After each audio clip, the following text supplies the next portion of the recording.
everyone, welcome to my channel. Today I am doing a review and demonstration of the Stabilo Pen 68 felt tip pens. I bought all of mine individually because they were on offer and it worked out cheaper. That's why I don't have them in a set. But I got this pencil case for them. But buying them in a set is usually cheaper, and I think individually when they're not on offer they cost around £1, so they are really quite cheap. I will be testing them on 3 different papers to see how they blend, how they work together, and if they bleed, and so on. So I'm using some normal printer paper, some sketchbook paper that I usually use for paints, and some slightly thinner sketchbook paper at 130 GSM. Okay, so I've drawn the same image on all 3 pieces, and for the first test I laid down a base colour covering the whole leaf, and then I went over to add a dark green and a yellow.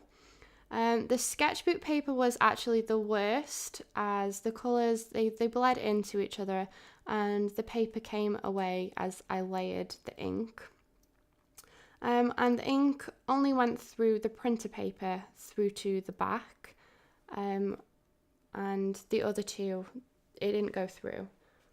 Next, with the reds, I did the darker colour first, and then I went over it with the base colour, and this seemed to work a little bit better, although there was still a little bit of bleeding on the sketchbook, but there wasn't as much as there was previously.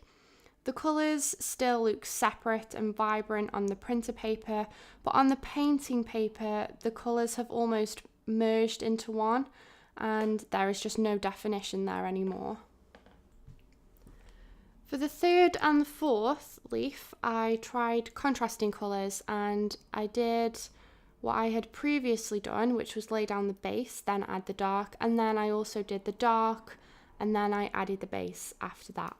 And I found that the colours smudged together, but not in a blended way, and the blue colour got distorted, so it was very dark.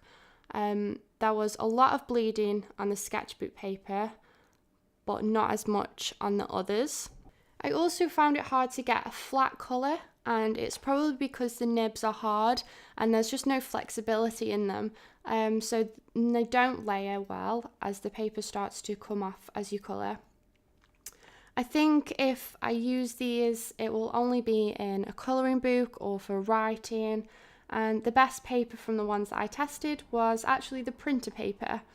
So I hope you found this video useful. Give it a thumbs up if you did, and I will see you again next time. Thank you for watching.